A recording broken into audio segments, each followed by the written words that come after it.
안녕하십니까, 성도 여러분. 이 안식일에도 우리 하나님은 여러분들과 함께 하십니다. 오늘 특별 찬양처럼 예수님의 은혜로 말미암아 여러분들의 매일의 삶 가운데 정말 겉사람은 이 코로나로 인하여 심히 불편하지만 속사람은 기쁨이, 또한 믿음이, 하늘의 평화가 넘치는, 더 많아지는 놀라운 경험들이 여러분들 각자에게 경험되어지기를 간절히 바랍니다. 설교자의 마음은 다 똑같을 것이라 생각되어지는데, 이 설교 단상에 설 때마다 늘 간절한 기도가 있죠. 이 설교를 듣는 모든 사람들이 정말 예수님을 믿고 싶다, 그래서 믿기로 결심하는 그러한 심령이 생기기를 바라는 마음이 간절하고, 또한 설교를 들은 모든 사람들이 그 이후에는 나도 예수님처럼 살고 싶다, 그래서 그렇게 살고자 애쓰는 그러한 모습들을 보고 싶어하는 것이 이 설교자의 진정한 심정이라 생각을 합니다. 만약에 설교를 듣는 성도들의 삶 가운데 그러한 어떤 그 행동이 보여진다고 하면 더할 나위 없이 만족스럽고 보람되고 하나님께 영광 돌릴 수 있는 그러한 요소라 생각합니다. 오늘 이 시간에는 지난 안식일에 예고했듯이 성화에 관한 주제로 말씀을 연구하도록 하겠습니다. 참된 성화란, 우리가 지난 안식일에는 흰 옷을 사서 입어 벌거벗은 수치를 가리우라 라고 하는 제목으로 했는데, 즉 예수님을 믿음으로 말미암아 얻어지는 칭의에 대해서 설교를 했다고 하면, 오늘은 그 거듭난 자들이 이제 자라나는 이 성화에 대해서 말씀을 나누고자 합니다. 오늘 이 시간에는 각 시대의 대쟁투 제27장 신앙 부흥과 참된 회개라고 하는 그 장을 가지고 함께 연구하도록 하겠습니다.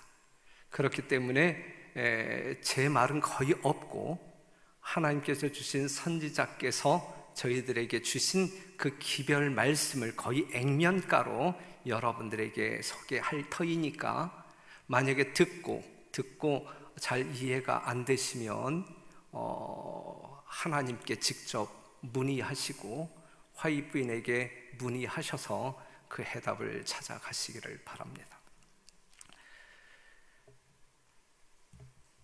일단 참된 성화는 성경상 교리이다 그랬어요.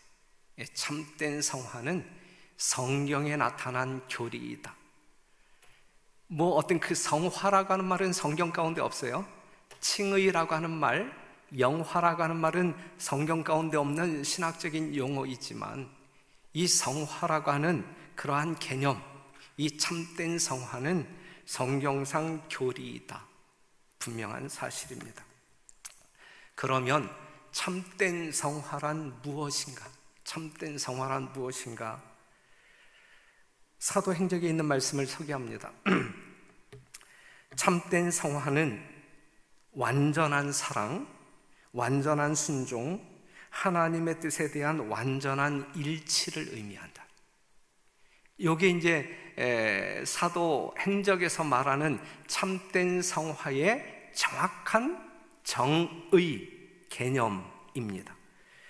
우리는 진리에 순종함으로 하나님께 대하여 성화되어야 한다.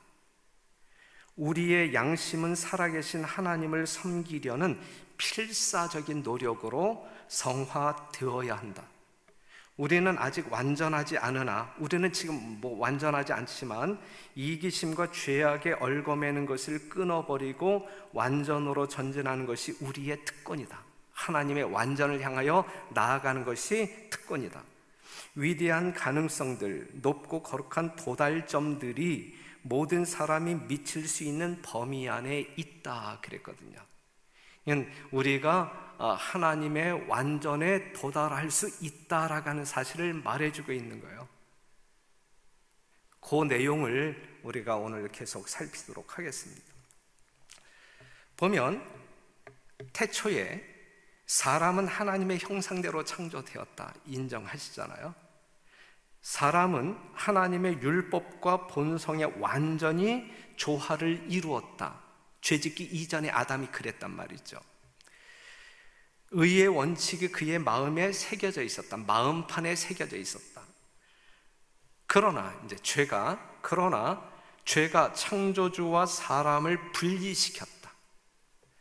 그는 더 이상 하나님의 형상을 반사할 수 없게 되었다. 그러니까 하나님의 어떤 그 품성을 잃어버리고 이 율법의 조화를 완전히 깨버렸다 이거죠. 그의 마음은 하나님의 율법의 원칙과 반대되었다. 육신의 생각은 하나님과 원수가 되나니 이는 하나님의 법에 굴복지 아니할 뿐 아니라 할 수도 없음이니라. 이러한 상태로 전락했다. 그러나 하나님이 세상을 이처럼 사랑하사 독생자를 주심으로 사람이 하나님과 화목할 수 있게 되었다. 분리된 하나님과 죄인이 다시 화목할 수 있는, 만날 수 있는, 잃어버린 하나님의 의의 원칙 품성을 되찾을 수 있는 길이 열렸다. 누구로 말미암아? 하나님의 사랑으로 말미암아, 예수 그리스도로 말미암아. 사람은 그리스도의 공로를 통하여, 중요한 말이죠, 사람은 그리스도의 공로를 통하여 창조주와의 조화를 회복할 수 있게 되었다. 다른 방법은 전혀 없는 거예요. 그리스도의 공로를 통하여. 그 다음에 사람의 마음은 하나님의 은혜로 새로워져야 하고 위로부터 새 계명을 받아야 한다. 새 생명을 받아야 한다. 이와 같은 변화는 새로 나는 것인데 예수님께서는 이 일이 없이는 하나님 나라를 볼 수 없다고 말씀하신다 그랬어요. 지금 읽어드린 그러한 어떤 그 말씀이 이제 구속의 진리란 말이죠. 다른 방법이 없단 말이죠. 우리가 그러면서 성경에서 설명한 성화는, 우리가 지금 이야기하고 있는 성화는 영적인 부분만이냐? 아니다 이거예요. 아니다. 전인적인 것이다. 전인적인 것이다. 곧 영과 혼과 몸을 다 포함한다 그랬어요. 영과 혼과 몸을 다 포함한다 그랬어요. 그렇기 때문에 재림교회는 이러한 어떤 그 교리에 근거하여 이 건강기별 문제도 중요하게 취급하고 있는 것입니다. 여기에 대한 성경절은 여러분들이 잘 아시는 대로 데살로니가전서 5장 23절, 평강의 하나님이 친히 너희로 온전히 거룩하게 하시고 너희 온 영과 혼과 몸이 우리 주 예수 그리스도 강림하실 때에 흠 없게 보존되기를 원하노라. 우리의 성품은, 성화는 전인적인 것이다. 이게 성서적인 가르침입니다. 자, 이제 이 말씀 한번 봐봐요. 그 마이크 볼륨을 조금 조정해야 되지 않겠어요? 참된 성화는 성경상 교리이다. 그리스도는 그런 품성의 완전한 모본자이시다. 예수님이 우리의 완전한 모본자이시다. 그분께서는 내가 아버지의 계명을 지켜 항상 그의 기뻐하시는 일을 행한다고 말씀하셨다. 그리스도를 따르는 사람들은 그분과 같이 되어야 한다. 누가? 그리스도를 따르는 사람이에요. 예수 그리스도의 공로로 인하여 거듭난 영혼을 이야기하는 거예요. 예수를 알지 못함으로 말미암아 여전히 죄 가운데 있는 사람들은 율법이 무엇인지도 알지도 못하고 지킬 수도 없고 지키려고 하지도 않는 사람들이에요. 그렇기 때문에 우리의 모본자 대신 예수 그리스도는 누구의 모본자이냐면 죄인의 모본자가 아니라 거듭난 영혼, 산 영혼, 새 생명을 얻은 진정한 그리스도인의 모본자이시다라고 하는 사실을 여러분들이 극명하게 구별할 수 있어야 이 교단 내에서 계속적으로 이 끝없는 논쟁으로 가고 있는 그리스도의 인성론이라든지 완전주의라든지 이제 이런 모든 문제가 풀릴 수 있어요. 그래서 이 문구 하나하나마다 여러분들이 지금 이렇게 심도 있게 신중하게 지금 이해를 하고자 애쓰는 시간이 되기를 바랍니다. 그러면서 이제 그 다음에 또 중요한 말이 나오죠. 그들은 하나님의 은혜를 힘입어, 하나님의 은혜 없이, 하나님의 도움 없이 내 스스로 예수님처럼 살 수 있다. 이거는 잘못된 거죠. 이건 잘못된 이론이죠. 그렇죠. 그런데 하나님의 은혜를 힘입어 그분의 거룩한 율법의 원칙과 일치한 품성을 이루어야 한다. 그냥 하나님의 은혜를 힘입어 하나님의 능력의 도우심으로 말미암아 우리는 누구처럼? 예수님처럼 살 수 있다. 예수님은 어떻게 살았는데? 하나님의 율법의 요구와 완전히 조화되게 살았는데 그렇게 살 수 있다 이거죠. 이것이 성경이 가르치는 성화이다 그랬어요. 이것이 성경이 가르치는 성화이다. 분명한 진리의 말씀을 여러분들이 이해를 해야 합니다. 지금 몇 개의 코테이션을 여러분들에게 읽어드렸는데 이 말씀만이라도 여러분들이 오해 없이 정확하게 이해한다고 하게 되면 여러 가지 어떤 그 위험한 어떤 그 오류의 침투 속에서도 여러분들이 영적으로 안전하게 지켜나갈 수 있을 것입니다.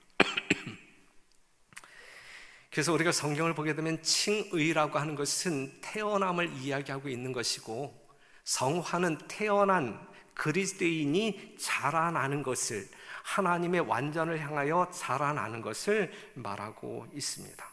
예수 없는 태어남은 존재하지 아니하고 예수 없는 자라남은 존재하지 않습니다. 뭐든지 실마리는 시작은 누구로부터 비롯된다? 예수님께로부터 비롯된다. 그러면 하나님은 그리스도인에게 성화를 요구한다라고 하는 그러한 어떤 그 성경절을 여러분들에게 소개하겠습니다.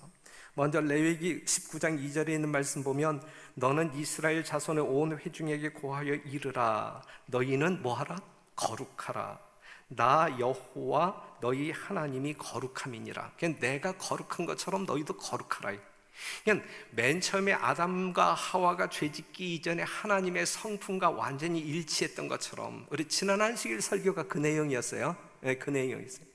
그냥 하늘에서 살아야 할 사람들은 다 흰옷을 입는다 그랬어요. 그냥 하나님의 성품과 동일한 성품을 지닌다 그랬단 말이에요. 네, 이게 성경적인 논리예요. 성경. 이게 하나님의 거룩이고 그 거룩이 우리에게 있어야 한다는 이야기죠. 데살로니가전서 4장 3절에는 하나님의 뜻이 있는데, 하나님의 뜻은 이것이니 너희의 뭐다? 거룩함이라. 너희의 거룩이라. 신명기 18장 13절에는 너는 내 하나님 여호와 앞에 뭐하라? 완전하라 그랬고, 똑같은 이야기 마태복음 5장 48절 이 산상수훈을 이야기하실 때에 그러므로 하늘에 계신 너희 아버지의 온전하심과 같이 너희도 온전하라 그랬어요. 예. 그래서 하나님의 말씀은, 하나님은 성경을 통하여 우리에게 무엇을 요구하고 있냐면 성화를 요구하신다. 하나님의 성품을 요구하신다라고 하는 사실이죠. 참된 성화는, 다시 한번 강조하는 거예요. 참된 성화는 완전한 사랑, 이타적인 사랑이에요. 예수님께서 십자가에 보여주신 이타적인 사랑, 완전한 순종, 하나님의 뜻에 대한 완전한 일치를 의미한다. 우리는 진리에 순종함으로 하나님께 대하여 성화되어야 한다. 이 말씀을 보게 되면 하나님의 거룩한 진리의 말씀에 순종하지 아니하는 사람들은 성화를 경험할 수 없다는 이야기죠. 순종 없이 하나님의 은혜와 축복을 경험할 수 없다는 이야기죠. 순종을 이야기하고 있어요. 여기서 믿음으로 말미암는 순종을 이야기하고 있는 거예요. 예수님이 배제된 하나님의 사랑의 강권하심으로 말미암는 순종을 이야기하고 있는 것이, 여러분들도 결코 저는 그렇게 이야기하는데 그렇게 이야기 안 했다라고 오해하면 안 돼요. 분명히. 그러면서 가룟법은 기별 1권 218페이지에는 율법은 완전한 순종을 요구한다 그랬어요. 하나님께서 여러분들에게 요구하는 순종은 완전한 순종이다. 완전한 순종을 요구한다. 그리스도께서는 율법의 요구를 감소시키지 않으셨다. 그분은 율법을 지키는 것이 영생을 얻는 조건임을 오해할 수 없도록 분명하게 말씀하셨다. 이 조건은 아담이 타락하기 전에 그에게 요구했던 것과 같은 조건이다 그랬어요. 그러니까 아담이 선악과를 먹지 않는 한, 하나님의 계명에 순종하는 한 그의 생명은 영원히 지속되는 거였어요. 그렇죠? 그런데 그가 하나님께 불순종함으로 말미암아 하나님께서 주신 생명, 영원한 생명을 잃어버렸다 이거죠. 그렇기 때문에 하나님께서 주신 생명을 지속적으로 영원히 유지하는 방법은, 조건은 하나님의 계명에 순종하는 것이다. 이 논리가 성경적인 논리입니다.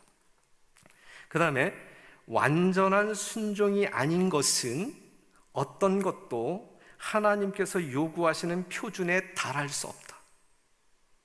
그분께서는 당신의 요구를 분명치 않게 남겨주시지 않으셨다 그랬어요. 완전한 순종이 아닌 것은 어떤 것도 하나님께서 요구하시는 표준에 도달할 수 없다. 그러니까 하나님께서는 우리에게 완전한 순종을 요구하신다 이것이죠. 그런데 이제 이 일에 있어서 지금 이제 하나님께서는 우리에게 완전한 순종을 요구하신다 그러는데, 이 부분에 대해서 이제 사단의 속임수가 이제 이 사람들에게 이제 끼어 들어온 것이죠. 사단의 속임수. 사단의 속임수는 인류 역사에 있어서 1차 속임수가 있고 2차 속임수가 있는데, 1차 속임수의 내용은 뭐냐면, 사람은, 하나님이 창조한 사람은 하나님의 율법을 지킬 수 없다. 하나님은 우리에게 완전한 순종을 요구하시는데, 이에 반해서 사단은 우리는 하나님께 완전히 순종할 수 없다라고 이야기해요. 이건 속임수예요.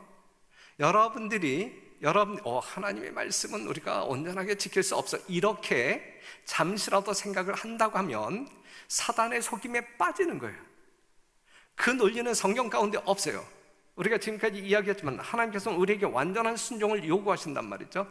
그런데 사단은 우리는 하나님의 율법을 온전히 순종할 수 없다라고 거짓말을 하는 거예요. 사단은 하나님의 사랑의 율법을 이기적인 율법으로 나타낸다. 그는 우리 인간이 그 율법의 계명들을 순종하는 것이 불가능하다고 선언한다. 이게 사단의 이야기란 말이에요. 사단의. 하나님은 완전한 순종을 요구하는데 사단은 우리는 하나님의 계명을 지킬 수 없다라고 이야기한단 말이에요. 그는 우리 시조의 타락과 거기에 따른 모든 재난의 책임을 조물주에게 지우고 사람들로 하나님을 죄와 고통과 사망의 창시자로 여기도록 만든다. 예수께서는 이런 기만을 폭로하실 것이다. 이건 기만이야. 사단의 기만.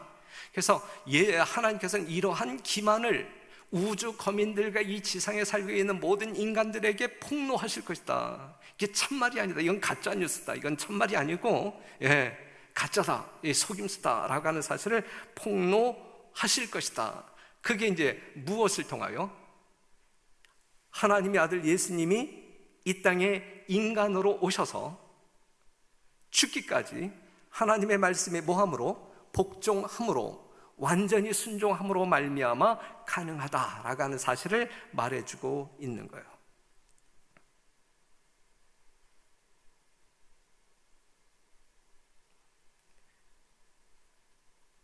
그래서 이제 지금 여러분들에게 보여드린 맨 밑에 있는 줄에 있는 말씀을 보게 되면, 예수님의 생애는, 그의 생애는 우리도 또한 하나님의 율법을 순종할 수 있음을 증거하는 것이다 그랬어요.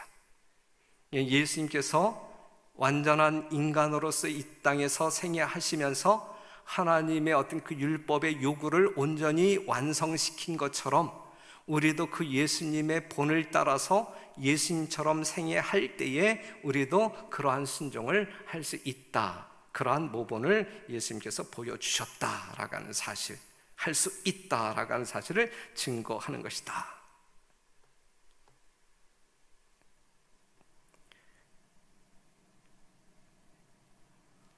이제 이 부분에서 이 재림교회 안에 이제 끝없는 이제 논쟁이 벌어지는 것이 무엇이냐면 그리스도의 인성론. 이제 두 종류의 주장이 있잖아요. 그냥 예수님이 죄인과 똑같은 속성을 가진 인성을 가지고 이 땅에 오셨고 생애하셨다. 만약에 그렇지 않다고 하면 우리들의 모본이 될 수 없다라고 주장하는 이론이 하나 있고, 둘째는 뭐냐면 예수님의 인성은 아담이 범죄하기 이전에 죄 없는 인성이고 또한 죄로 기울 수 없는 성향을 가지고 있다라고 하는 그러한 주장. 여러분들이 생각하실 때에는 어떠한 이론이 맞다라고 생각합니까? 사단이 말하고 있는 사람은 하나님의 율법을 지킬 수 없다라고 하는 이 거짓을 폭로하기 위하여 예수님이 인간이 되셨다고 하면 죄짓기 이전에 아담의 속성을 지니는 것이 맞는 것일까요? 아니면 아담이 죄지은 이후의 속성을 갖는 게 맞는 것일까요?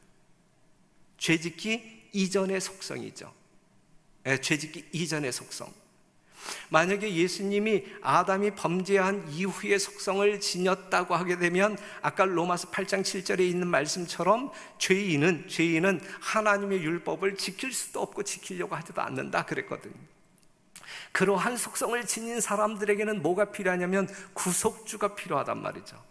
그렇기 때문에 이러한 부분에 대해서 우리가 어떤 그 깊은 어떤 혼돈 가운데 빠져서는 아니 될 것이고, 오늘 이 시간에는 그리스도의 인성 부분에 대해서 여러분들과 함께 논하고자 하는 것이 아닌 이 성화라고 하는 부분에 대해서 논하는 것이니까, 일단 인간 되어 생애하신 예수 그리스도가 하나님의 은혜와 능력을 힘입어 하나님의 어떤 그 율법에 온전히 순종하신 것이 이 땅에 사는 모든 사람들도 그렇게 될 수 있다라고 하는 이론을, 그러한 어떤 그 교리를 여러분들이 받아들이심으로 말미암아 그렇게 생애하고자 애쓰는 성도들이 되면 문제가 없을 거라 생각합니다. 그래서 율법을 지킬 수 없다라고 하는 이 사단의 거짓된 주장을 예수님이 이 땅에 오심으로 말미암아 그것은 거짓이야라고 이제 폭로했을 때에 이 사단이 또 다른 속임수를 사람들에게 퍼뜨렸어요. 그게 뭐냐면 2차 속임수. 하나님의 사랑이 너무 크심으로 말미암아 율법을 폐기했고, 그렇기 때문에 사람들은 믿기만 하면 된다라고 하는 이 거짓 속임수를 또 이야기했어요. 보세요. 시대의 소망에 있는 말씀, 그러자 사람도 하나님의 율법을 지킬 수 있다라고 하는 사실을 증거하자. 누가? 예수님이 그렇게 하시자 이제 사단은 그러자 또 다른 속임수를 내놓을 것이다. 또 다른 속임수를 내놓았단 말이에요. 그게 뭐냐면 그는 하나님의 자비가 그분의 공의를 파괴시켰고 그리스도의 죽음이 하나님의 율법을 폐기시켰다고 선언했다. 십자가에서 율법을 폐기했다. 하나님의 사랑이 너무 크기 때문에 심판 같은 거 없고 누구처럼 이상구처럼 믿기만 하면 된다, 이렇게 주장하는 그러한 논리가, 거짓 교리가 이 교회 안에 침투했단 말이죠. 그 다음 말씀 보면, 그러나 만일 율법을 변경시키거나 폐기시킬 수 있었다면 그리스도께서 죽으실 필요가 없었다. 그리고 율법을 폐기할 수 있다면 범죄는 영원히 계속될 것이며 이 세상은 사단의 지배하에 있게 될 것이다. 율법은 결코 변함이 없으며 인류는 이 교훈을 순종함으로써만 구원을 받을 수 있기 때문에 예수님께서 십자가에 달리셨던 것이다. 십자가에 달리신 이유는 율법의 불변성을 증거하기 위해서, 그것을 분명하게 말하고 있는데, 그러나 그리스도께서 율법을 확립하신 바로 그 방법을 사단은 율법을 파괴한 행위라고 주장했다. 그러므로 이 문제를 놓고 그리스도와 사단 사이의 대쟁투의 마지막 싸움이 벌어질 것이다. 이 마지막 대쟁투는 바로 이 율법이 폐기되었다, 아니다, 온전하다, 순종해야 된다, 이걸 가지고 이제 쟁점이 되어서 투쟁을 하게 될 것이다 라고 하는 사실이죠.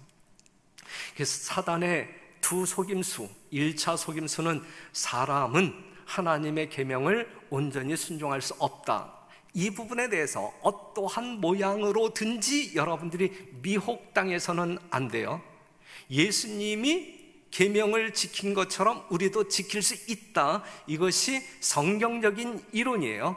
그러면 예수님이 어떻게 하나님의 말씀에 온전히 순종했을까? 그것은 하나님의 은혜와 능력을 힘입어 지켰다. 그렇다고 하면 우리도 하나님의 은혜와 능력으로 말미암아 하나님의 율법을 지킬 수 있다. 이게 성서적인 하나님의 분명한 말씀이에요.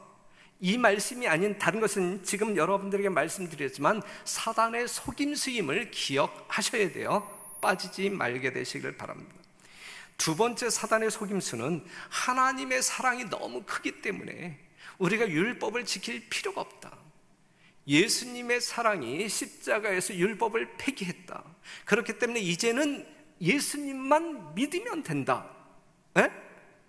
이렇게 주장하는 것도 이건 성경적인 하나님의 말씀이 아닌 우리를 속이고 넘어뜨리기 위한, 멸망시키기 위한 사단의 속임수이다라고 하는 사실을 꼭 기억하셔서 여러분들이 미혹당하지 않게 되기를 간절히 바랍니다. 두 가지예요. 지킬 수 없다, no, 그죠? 그 다음에 믿기만 하면 된다, 이거 잘못된 거예요, 그쵸? 우리는 하나님의 요구대로, 율법의 요구대로 완전한 순종을 향하여 나아가는 사람들이다. 그래야 된다. 하나님께서는 진리를 통하여 당신 자신에 관한 계시를 주셨다. 그러므로 그 말씀을 받아들이는 사람은 모두 사단의 속임수에서 보호를 받는다. 오늘날 일반 종교계에 널리 퍼져 있는 악이 들어오도록 문이 열린 것은 진리들을 등한히 한 결과이다. 진리, 우리가 진리를 높이 들지 못하기 때문에 이 교회에 여러 가지 악이 들어왔단 말이죠. 따라서 하나님의 율법의 특성과 중요성은 대부분 상실되었다.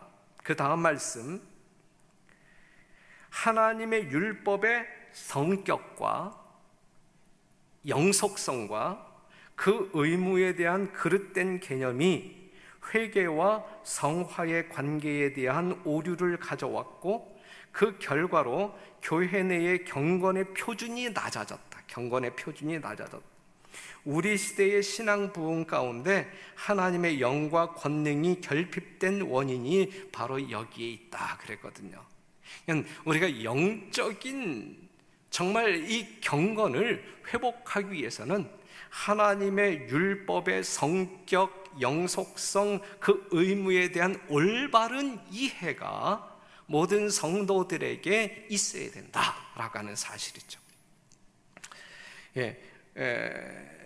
그러면서 성화는 점진적으로 이루어지는 필생의 사업이다. 이 멘트를 보게 되면 우리는 결코 지금 완전에 이른 사람 없고 성화 다 되었다라고 말할 수 있는 사람 아무도 없어요. 이거 상당히 건방진 이야기고 교만한 이야기고 그 하나님의 말씀에 근거한 이야기가 아니에요. 각 시대의 대쟁투 470페이지에 어떠한 단어가 나오냐면 성화를 얻는 계단이 나와. 성화를 얻는 계단. 성화라고 하는 것은 이제 점진적으로 이루어지는 것이다라고 하는 사실이죠. 자, 성경은 성화의 과업이 점진적으로 이루어짐을 분명히 알려준다. 죄인이 회개하여 속죄의 피로 말미암아 하나님과 화목해질 때부터 시발점이 있는 거예요. 이때부터 그리스도인 생애가 시작된다. 여기서부터 시작돼. 그렇기 때문에 예수님은 죄인의 모본자가 아닌 그 이전에, 지금 이 이전에 있는 사람들의 모본자가 아닌 요 사람들의, 요 시작점에 있는 요 사람들의 모본자란 말이죠. 모본자. 죄인이 회개하여 속죄의 피로 말미암아 하나님과 화목해질 때부터, 이때부터 그리스도인 생애가 시작된다. 이때부터 그는 완전한 데 나아가서 그리스도의 장성한 분량이 충만한 데까지 자라나야 한다. 그래서 이때부터, 그냥 그때 거듭나기 전에는 하나님께서 완전한 어떤 그 율법, 완전한 순종을 요구한다 할지라도 나아갈 수가 없어요. 생명이 없는 자가 어떻게 성장할 수 있어요? 그렇죠? 일단 생명이 있는 자가 성장할 수 있는 것이거든요. 그렇기 때문에 바로 예수 그리스도로 말미암아 거듭난 새 생명을 얻은 이때부터 우리는 완전한 데 나아가서 그리스도의 장성한 분량이 충만한 데까지 자라나야 한다. 이때부터 출발하여 우리는 하나님의 완전을 향하여 나아가는 것이다. 이게 성화다. 이건 지극히 점진적인 것이다 라고 하는 사실이죠.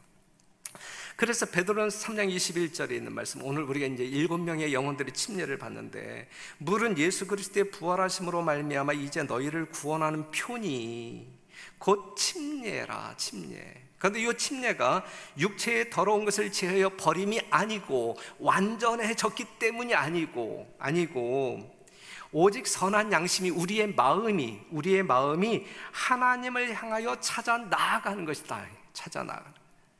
그래서 성경에서 의인과 죄인의 구분점은 무엇이냐면 방향을 가지고 이야기해요. 그 사람의 어떠한 상태를 가지고 죄인이다, 악인이다, 의인이다를 구분하는 것이 아니라 성경에서 구별하는 의인과 악인, 즉 죄인의 구별은 방향이에요. 방향. 누구를 보고 걸어가느냐예요.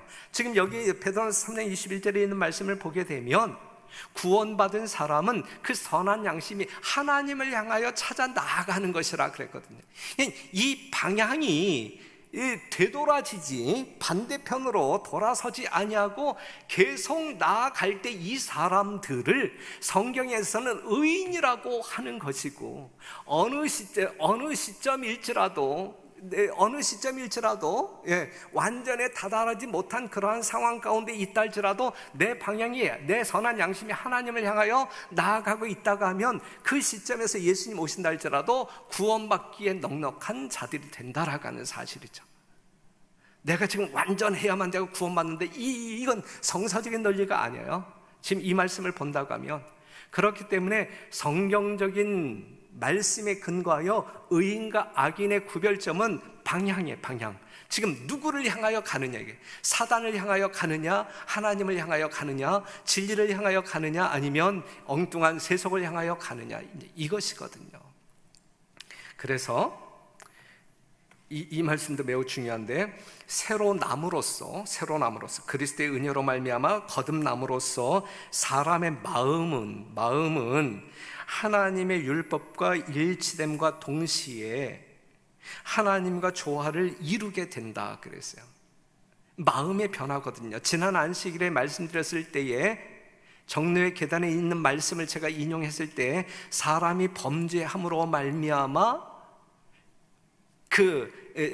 하나님을 사랑하는 마음, 그 자리에 자기를 사랑하는 마음으로 채웠다 그랬거든요. 이게 죄인이란 말이에요. 죄인. 그런데 거듭난 사람은 이제 그 마음을 되돌려 그러한 마음을 소유하게 되는 거예요. 나를 사랑하는 마음이 아닌 하나님의 율법과 일치된 마음을 소유하게 된다. 이게 진정으로 거듭난, 오늘 침례받는 사람들의 심령 가운데 이러한 변화가, 예수님으로 말미암아 이러한 변화가 있어요. 마음의 변화가 있어야 된단 말이에요. 그래서 일단 마음은 하나님의 율법과 일치됨과 동시에 하나님과 조화를 이루게 된다. 그렇기 때문에 거듭난 사람들의 성향은 죄를 사랑하는, 죄로 기우는 그러한 성향이 아닌 하나님을 향하여 나아가는, 하나님 쪽으로 기우는 그러한 마음으로 변화되었다. 이게 칭의란 말이죠. 그렇기 때문에 예수님은 이런 자의 모본이란 말이죠. 그렇기 때문에 예수님이 죄로 기우는 성향을 가져야만 우리의 모본자가 될 수 있네, 이러한 말은 성경적인 논리에 맞지 않는단 말이죠. 그 다음에 말씀, 이 위대한 변화가 죄인의 마음속에서 이루어지면, 이러한 변화가, 거듭남으로 말미암아 이러한 변화가 마음속에서 이루어지면 그는 죽음에서 생명으로, 죄에서 성결로, 범죄와 반역에서 순종과 충성으로 옮겨지게 된다. 이 마음이 행동화가 된단 말이죠. 우리의 마음이 율법과 조화된 마음을 소유하게 되었을 때 이것이 우리의 삶 가운데서 행동화로 이루어진다, 순종으로 이루어진단 말이죠. 이게 진정한 성화라, 이게 진정한 그리스도인의 삶이다 라고 이야기하고 있는 거예요. 하나님과 멀어져 있던 옛 생애는 끝나고 믿음과 사랑으로 이루어지는 하나님과의 화목의 생애가 시작된다. 그리하여 육신을 쫓지 않고 그 영을 쫓아 행하는 우리에게 율법의 요구를 이루어지게 한다. 무엇을 쫓아? 영을 쫓아, 성령을 쫓아, 성령의 인도하심으로. 우리는, 거듭난 사람들은 육으로 나서요, 영으로 나서요? 영으로 났다, 영으로. 성령으로 말미암아 거듭난 사람들은 계속적으로 성령을 쫓아 행하게 되는데, 이것이 우리를 완전한 순종으로 이끈다. 이것이 성화다, 이것이. 그래서 빌립보서 3장 13절에서 14절에서도 형제들아, 나는 아직 내가 잡은 줄로 여기지 아니하고 오직 한 일, 즉 뒤에 있는 것은 잊어버리고 앞에 있는 것을 잡으려고 표대를 향하여 그리스도 예수 안에서 하나님이 위해서 부르신 부름의 상을 위하여 쫓아가노라 그랬어요. 이 말씀을 보게 되면 일단 바울이 어떠한 방향으로 가고 있는지, 누구의 능력으로 가고 있는지 우리가 분별할 수 있잖아요. 그래서 베드로후서 3장 18절에서도 예수 그리스도의 은혜와 저를 아는 지식에서 뭐하라? 자라가라 그랬고, 그 다음에 에베소 4장 13절을 보게 되면 그리스도의 장성한 분량이 충만한 데까지 이를 것이다 그랬고, 마가복음 4장 28절에서는 땅이 스스로 열매를 맺되 처음에는 싹이요 다음에는 이삭이요 그 다음에는 이삭에 충실한 곡식이라 그랬거든요. 이것이 하나님께서 요구하시는 성화이다. 그러면서 갈라디아서 5장 22절에 성령의 열매가 나오잖아요. 누구의 열매가 아닌, 조석호의 열매가 아닌 누구의 열매? 성령의 열매, 성령으로 말미암아 맺혀진 열매, 그리스도의 온전한 품성을 말하고 있어요. 빌립보서 2장 12절 13절에도 그렇고 베드로후서 1장 5절에서 10절에 있는 말씀을 참고한다 할지라도, 그렇다면 이제 성화는 어떻게 이루어지는가? 이제 지금까지 이야기한 말씀을 나눈 그 말씀 속에서 어떻게라고 하는 말도 이제 섞여서 이제 표현이 되어졌지만, 조금 더 강조하기 위해서 말씀을 드린다고 하면 성화는 어떻게 이루어지는가? 자, 일단 성경은, 여러분들이 가지신 성경은 성결이 무엇인지, 성화가 무엇인지, 그것을 어떻게 얻을 수 있는지 가르쳐준다 그랬어요. 우리가 성경을 연구하게 되면 성화라고 하는 것은 이러한 것이야 알 수 있다는 이야기죠. 그 다음에 그것을 어떻게 얻을 수 있는지 가르쳐준다 그랬어요.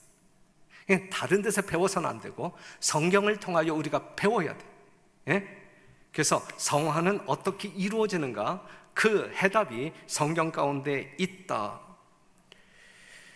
시대의 소망 138쪽에 나와 있는 말씀 보면, 예수께서 가난과 겸비 가운데서 오신 것은 그가 우리의 구속주뿐만 아니라 우리의 모본이 되시기 위함이었다 그랬어요. 예수님이 이 땅에 인간으로 오신 목적은 두 가지, 구속주가 되기 위하여, 그 다음에 두 번째 모본자가 되기 위하여. 그렇기 때문에 생명이 없는 사망 가운데 있는 죄인들에게는 먼저 구속주를 만나야 돼. 구속주이신 예수님을 만나야 돼. 구속주이신 예수님을 만남으로 말미암아 새 생명으로 거듭나야 돼. 예. 그 다음에 예수님 모본자로 오셨다 그랬는데, 예수님의 은혜로 말미암아 구속받은 의인들, 진정한 그리스도인들은 정말 성화의 모본자이신, 율법에 순종하는 모본자이신 예수님께서 사신 것처럼 살 수 있다, 살아야 된다라고 하는 그러한 모본자가 되기 위해서 예수님이 이 땅에 오셨다라고 하는 사실이죠. 그래서 그리스도는 반복이에요. 이 말씀 반복인데, 그리스도는 그런 품성의 완전한 모본이시다. 그분께서는 내 아버지의 계명을 지켜 항상 그의 기뻐하시는 일을 행한다고 말씀하셨다. 그리스도를 따르는 사람들은 그분과 같이 되어야 한다. 예수님이 아버지의 계명을 지킨 것처럼 여러분들도 그렇게 살아야 한다, 이 말씀이잖아요. 그렇죠? 그리고 그들은 하나님의 은혜를 힘입어 그의 거룩한 율법의 원칙과 일치한 품성을 이루어야 한다. 이게 성경이 요구하는 성화란 말이죠. 이것이 성경이 가르치는 성화이다 그랬어요. 그러면서 그리스도인은 죄의 유혹을 받을 것이다. 자, 그리스도인이 죄인이 아니고 예수로 말미암아 새 생명으로 거듭난 여러분들을 이야기하는 거예요. 그리스도인은 죄의 유혹을 받을 것이다. 그러나 그는 언제나 그것을 대항하여 싸울 것이다. 유혹을 받는단 말이죠. 이것을 그냥 그 유혹에 넘어가 버리면 안 된단 말이죠. 그것을 대항하여 싸워야 된다. 여기에 자기 의지, 자기 노력이 있어야 된다는 이야기예요. 그렇죠? 그러므로 그리스도의 도움이 필요하다. 우리는 이 싸움에서 이기기 위하여, 이 유혹과 싸우기 위하여 내 힘으로는 안 되니까, 내 힘으로는 안 되는 것이니까 그리스도의 도움이 필요하다. 사람의 연약함이 하나님의 능력과 연합될 때 믿음으로 우리 주 예수 그리스도로 말미암아 우리에게 이김을 주시는 하나님께 감사하노라고 부르짖게 된다 그랬어요. 사람의 연약함이 하나님의 능력과 연합할 때 우리는 예수님이 승리하신 것처럼 우리가 승리할 수 있다. 승리할 수 있다. 성화라고 하는 것은 그냥 저절로 되는 게 아니고 뭔가 자기 노력이 있어야 된다라고 하는 사실이죠. 사단은 사람이 하나님의 계명을 지킬 수 없다고 주장한다. 우리 자신의 힘으로는 계명을 지킬 수 없는 것이 사실이다. 우리 힘으로는 하나님의 계명을 지킬 수 없는 게 사실이다. 이게 사단의 말처럼 우리가 우리 스스로의 힘으로 하나님의 계명을 지킬 수 없는 게 사실이다. 그러나 그리스도께서 사람의 형상을 취하시고 이 땅에 오셔서 당신의 완전한 순종을 통해서 신성과 인성이 연합될 때 예수님께서도 하나님의 능력과 신성과 인성이 연합될 때 하나님의 모든 법도를 지킬 수 있다는 것을 증명하셨다 그래서 내 스스로의 힘으로는 불가하지만 하나님의 능력과 연합할 때 뭐 할 수 있다? 가능하다. 지킬 수 있다. 순종할 수 있다. 이것이 성경의 가르침입니다. 하나님의 말씀의 증언은 이와 같이 사람을 유혹에 빠뜨리는 행함이 없는 믿음의 교리를 반대한다. 성경은 행함이 없는 믿음의 교리를 반대한다. 행함을 제외한 믿음으로 말미암는 행함이 없는 믿음의 교리를 반대한다. 성경은 은혜를 받는 데 필요한 조건을 이행하지 않으면서 하나님의 은총을 받겠다고 주장하는 것은 믿음이 아니라 참남된 억측이다. 왜냐하면 참된 믿음은 성경의 약속과 법도의 근거를 두고 있기 때문이다 그랬어요. 예수님의 재림이 심히 임박한 이때에 제가 지난 시간에 이어서 또 오늘 이어서 이러한 말씀을 가르치는 것은 구속의 진리를 분명히 깨닫고 하나님이 요구하는 진정한 구원에 우리가 동참하고 그것을 만끽하기 위해서 제대로 알고 제대로 살자, 이러한 차원에서 말씀을 드리는 것입니다. 그리스도께서는 완전한 품성을 얻는 일이 쉽다는 보증을 주지 않았다. 쉬운 게 아니에요. 그리스도인의 삶이 쉬운 게 아니란 말이죠. 예? 우리가 하나님의 품성으로 변화되는 게 쉬운 일이 아니다. 그러한 보증, 이건 쉬운 거예요, 저절로 되는 거예요, 이러한 보증을 주시지 않았다. 고상하고 모든 면으로 원만한 품성은 선천적으로 타고나는 것이 아니다. 그것은 우연히 얻어지는 것도 아니다. 고상한 품성은 그리스도의 공로와 은혜를 통하여 개인이 노력함으로써 얻을 수 있다. 중요하죠. 예, 고상한 품성은 그리스도의 공로와 은혜를 통하여 개인이 노력함으로써 얻을 수 있다. 하나님께서는 재능과 정신력을 주시지만 품성 형성은 우리가 하는 것이다. 품성은 자아로 더불어 맹렬하게 싸움으로써 형성된다. 이 자아와 맹렬하게 싸움으로 말미암아 형성된다. 타고난 성벽을 끊어버리기 위하여 거듭거듭 계속적으로 싸우지 않으면 안 된다. 그냥 우리는 매일의 투쟁이 있어야 돼. 날마다 죽는 거야. 날마다 죽을 때, 내가 날마다 죽고 예수님이 살아날 때 우리는 하나님의 품성을 이제 풍부할 수 있다, 이제 이거죠. 우리는 자신을 면밀하게 비판해야 하고 단 하나의 좋지 아니한 성벽도 고쳐지지 않은 채 남아있도록 해서는 안 된다 그랬어요. 사랑하는 성도 여러분, 예수님께서는 인간적인 노력에 도덕적인 능력을 결합시키기 위하여 오셨으며 당신을 따르는 사람들은 범사에 저들의 모분이 되시는 그리스도의 모습을 저들의 시야에서 떠나게 하는 일을 결코 허용해서는 안 될 것이다.